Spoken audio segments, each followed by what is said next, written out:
Então vamos à pergunta que não quer calar. De quem é a culpa? E sim, não há motivos para poder comemorar, mas tem muitas coisas para você entender.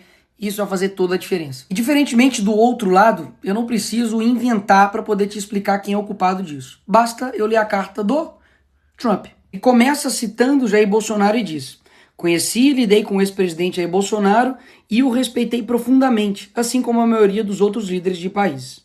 A forma como o Brasil tem tratado o ex-presidente Bolsonaro, um líder atualmente respeitado em todo o mundo, durante seu mandato, inclusive pelos seus Estados Unidos, é uma vergonha internacional. Esse julgamento não deveria estar acontecendo.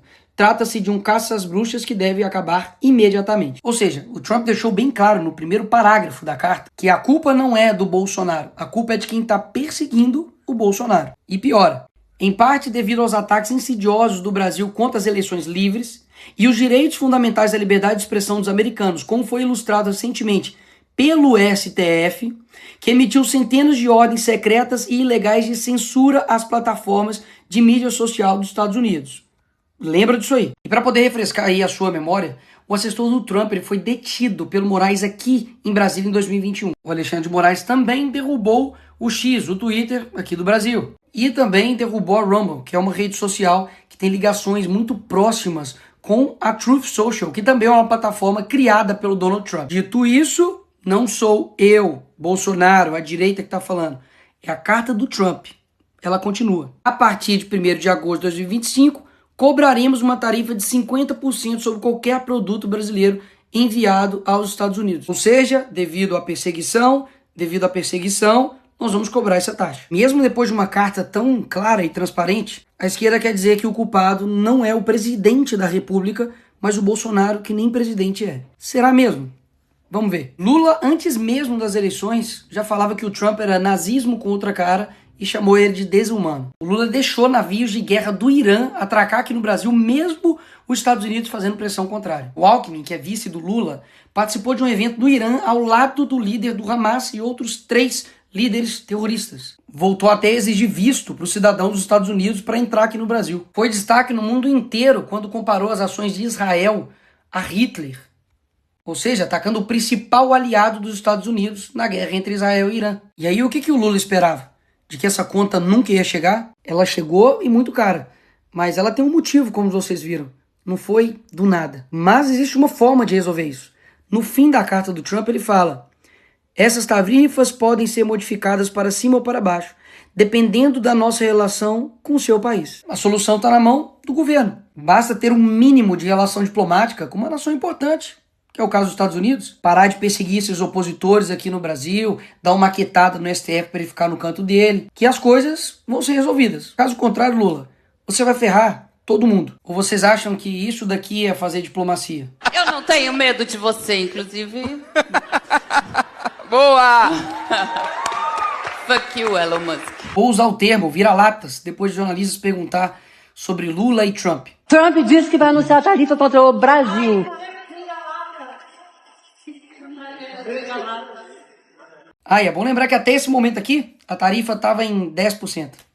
Calma aí que nós não chegamos nem na melhor parte do vídeo. Vai por mim. A resposta do Lula para tudo isso foi essa. Se ele vai cobrar 50 de nós vamos cobrar 50 dele. E o que isso vai resultar?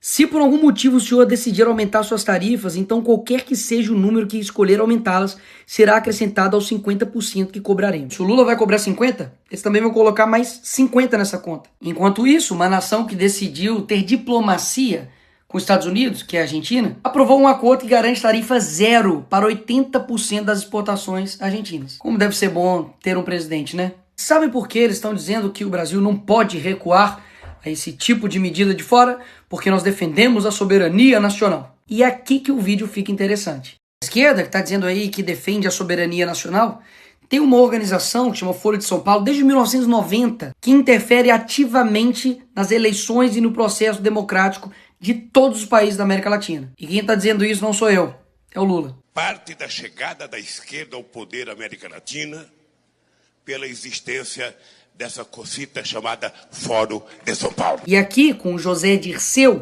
amigo do Lula e mentor do PT, deixou as coisas ainda mais claras. Nós já lutávamos por isso e já trabalhávamos por isso, inclusive porque nós criamos o Fórum de São Paulo, que lutava para isso, Depois criamos ainda um grupo de Marbella, que é o nome da cidade, do hotel onde nós fomos no Chile, que se reuniu. Todos depois foram eleitos presidente da República. Todos foram.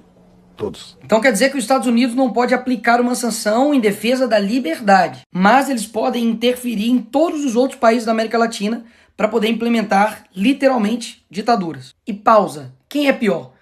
Um país que taxa o outro país para poder defender a liberdade de outro país? Ou um país que taxa o seu próprio povo para poder bancar um governo?